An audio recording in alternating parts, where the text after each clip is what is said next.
আসসালামু আলাইকুম। আপনাদের অনেকেরই মনে প্রশ্ন থাকে যে হাঁসের কয়টা ভ্যাকসিন হয় এবং কোন বয়সে কোনটা দিতে হয়। তো হাঁসের সাধারণত ২ টা ভ্যাকসিনই প্রয়োজন হয়। আর এই ২ টার বাহিরে কোনো ভ্যাকসিন ওদেরকে দিতে হয় না। একটি হচ্ছে ডাক প্লেগ ভ্যাকসিন, আরেকটা হচ্ছে ডাক কলেরা ভ্যাকসিন। ওদের সারা জীবনে শুধু এই ২ টা ভ্যাকসিন দিলেই হয়। তো এগুলো দেওয়ার নিয়ম কি আমি সেটা আপনাকে বলে দিচ্ছি এবং কোন বয়সে আপনি ভ্যাকসিন করবেন সেটাও আপনাদেরকে বলে দিচ্ছি। তো এটা হচ্ছে কলেরা আর এটা হচ্ছে ডাক প্লেগ। এই ডাক প্লেগ ভ্যাকসিনটা আপনি ১ম এ দিবেন যখন আপনার হাঁসের বয়স ২৫ দিন।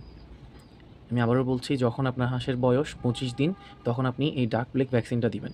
এটা দেওয়ার নিয়ম হচ্ছে, আপনি এই যে ভ্যাকসিনটা রয়েছে, এই ভ্যাকসিনটা ১০০ ml পানির সাথে মিক্স করবেন। ১০০ ml কীভাবে বুঝবেন? এইটা হচ্ছে ১০ ml সিরিঞ্জ। এরকম সিরিঞ্জে ১০ সিরিঞ্জ পানি নিয়ে আপনি এই ওষুধটা মিক্স করবেন। তাহলে হয়ে যাবে আপনার ১০০ ml। ১০০ ml পানির সাথে এই ওষুধটা মিক্স করে আপনি ১০০টা হাঁসকে দিতে পারবেন।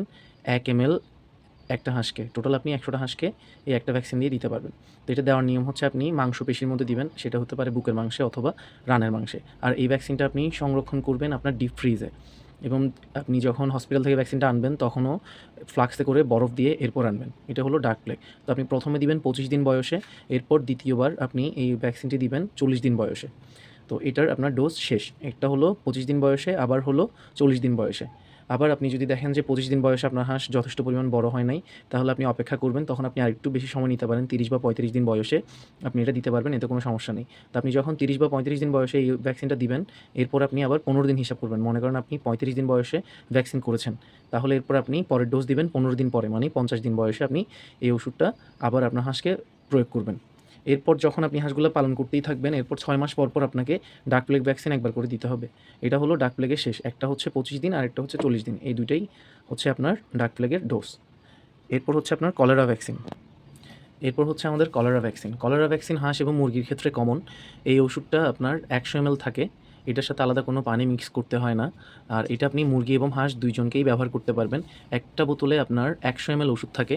আপনি একটি হাঁস অথবা একটি মুরগিকে এই যে এই সিরিঞ্জের এই যে ১ ml এর দাগ রয়েছে, এই যে ১ ml এর দাগ দেখতে পাচ্ছেন, ১ ml ওষুধ প্রয়োগ করবেন। তাও কোথায়? সেটা হচ্ছে চামড়ার নিচে।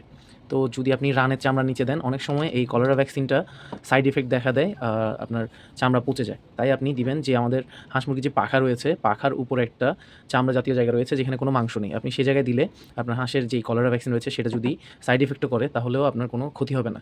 তাই আমি সবসময় প্রেফার করি আপনি হাঁসের যে পাখার মাঝামাঝি একটা ত্রিভুজাকৃতির জায়গা রয়েছে সেখানে দিবেন ১ ml করে। আর এটা দেওয়ার আগে আপনি ভালো করে ঝাঁকিয়ে নিবেন। অবশ্যই ভালো করে ঝাঁকিয়ে নিবেন, এবং এই ওষুধটা আপনি সংরক্ষণ করবেন নরমাল ফ্রিজে।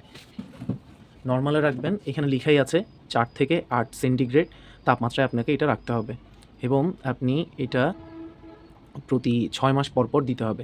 ১ম এ আপনি এই ওষুধটা দিবেন আপনার হাঁস অথবা মুরগিকে যখন আপনার হাঁস মুরগির বয়স ৭৫ দিন। ৭৫ দিন বয়সে আপনি সর্বপ্রথম আপনার হাঁসকে কলেরা ভ্যাকসিন দিবেন। এরপর হচ্ছে যখন আপনার হাঁসের বয়স ৯০ দিন তখন আপনি আবার এই আপনার হাঁসকে বুস্টার ডোজ করবেন। এই হলো ২ বার। এরপর আপনি প্রতি ৬ মাস পর এই ওষুধটা আপনার হাঁসের উপর প্রয়োগ করবেন। তো হাঁসেরটা খুবই সহজ ছিল। এই আপনার ২ টাই ভ্যাকসিন, একটা হচ্ছে ডাক প্লেগ আরেকটা হচ্ছে ডাক কলেরা। এই ২ টা ভ্যাকসিন যদি আপনার হাঁসকে দেওয়া থাকে তাহলে আপনার হাঁস মোটামুটি নিরাপদ। কলেরা এবং ডাক প্লেগ এই ২ টি রোগের কারণে আপনার হাঁস বেশি মারা যায়। তো আপনি এই ২ টা ভ্যাকসিন যদি দেওয়া থাকে তাহলে আপনার হাঁস সহজে মারা যাবে না। অন্যান্য সমস্যা হতে পারে, তবে এই যে ভয়াবহ যে ২ টি রোগ রয়েছে এগুলো আপনার হাঁসকে আক্রমণ করতে পারবে না।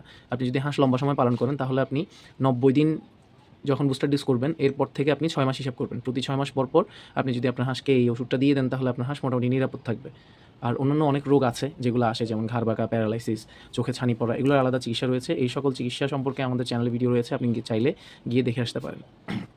আর এটা সংরক্ষণ করবেন নরমালে, সেটা তো বলেছি। আর অবশ্যই আপনি এক্সপায়ার ডেট চেক করবেন।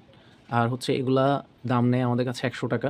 আপনি ১ বোতল ওষুধ দিয়ে মোটামুটি ১০০টা হাঁসকে ভ্যাকসিন প্রদান করতে পারবেন। আরেকটা বিষয় হচ্ছে, আপনি এটা ব্যবহারের আগে অবশ্যই ভালো করে ঝাঁকিয়ে নিবেন। আর হচ্ছে ১ ml করে ওষুধ একটা হাঁসকে দিবেন পাখার যে চামড়া রয়েছে সেখানে। তো ধন্যবাদ সবাইকে, ভালো থাকবেন। এছাড়া আপনাদের যদি কোনো কিছু জানার থাকে অবশ্যই আমাদেরকে কমেন্ট করবেন। আমরা চেষ্টা করব আপনাদেরকে সাহায্য করার। আসসালামু আলাইকুম।